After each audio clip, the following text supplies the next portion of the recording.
Konnichiwa, and welcome to Tsuki no Ame, where we try Japanese sweets and treats. Today we have two treats to try from Japan Candy Store. So these are kind of along the same lines. They're just these little candies in these fun little soda can-like containers.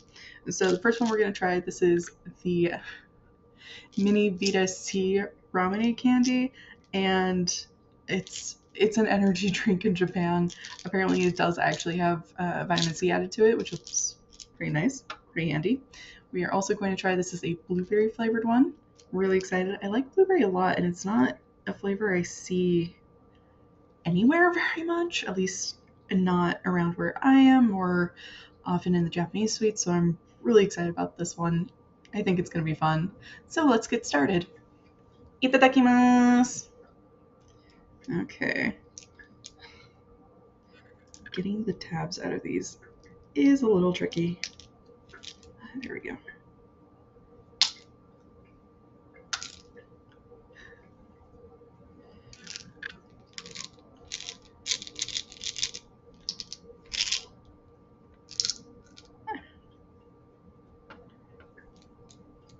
I have a thing where if it's come out and touched my hand, I don't want it going back in with the others.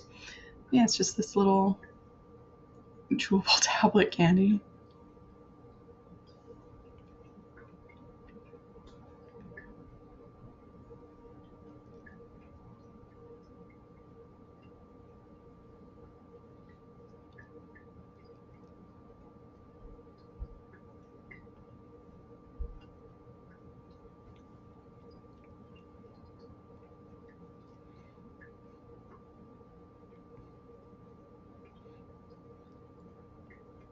Kind of interesting. So it has a slight fizz to it. You can chomp it. Chomp's really easy.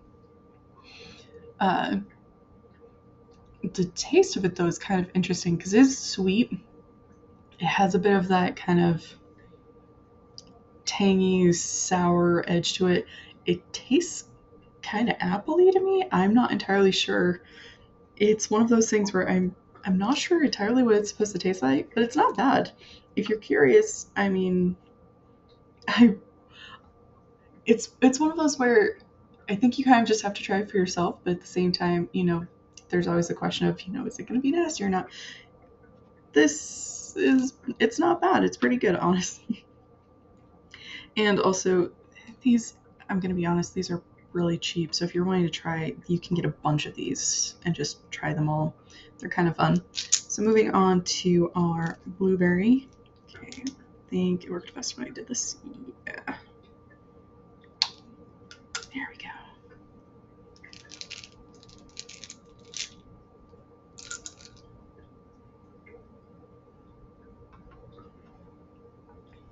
What's kind of interesting is, small as they are, they do actually have a distinct color change.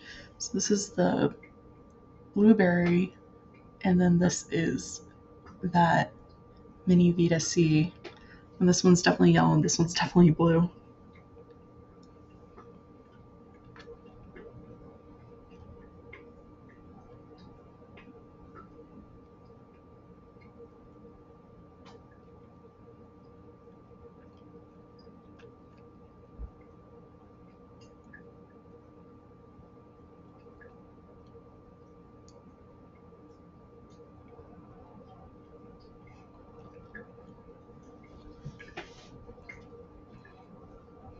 So good. So it does have a bit of that fizz to it. It chomps super easy again. Um, the flavor isn't super strong. It's more kind of a mild blueberry. When you chomp it, it definitely gets a lot stronger. But considering how small those are really tiny candies. It's a pretty good amount of flavor for how small the candy is. If you poured a few of these in your mouth, you would definitely get a lot of it. But it's really good. It does taste fairly like blueberry, which is really pretty awesome. Because again, it's one of those where I love this flavor. It's just not one I see about super often. Really glad to have found this. Gochiso-sama. So to recap, we did the Mina Vita Ramune candy and the blueberry version as well. And they were both just really fun. They're kind of a little bit fizzy. They have a really good flavor. And I've seen there are a bunch of variations of these on their website, and they're not very expensive. So it's one of those where if you're wanting to just kind of try a bunch of things, and if you're wanting to try with multiple people, I mean, this thing is, I don't know how well I can show you, but it's just full of all these little candies. And so there's just a lot in there that can really be shared to be able to have all the fun, which honestly is kind of one of the fun things about doing the Japanese sweets is, getting to share them with people and have kind of a good time. And these are definitely more something you can do that more with, which I appreciate. Well, thank you so much for joining me today. If you like my shirt, the link for that is down in the description below. And please don't forget to like, comment, share, and subscribe. Jane.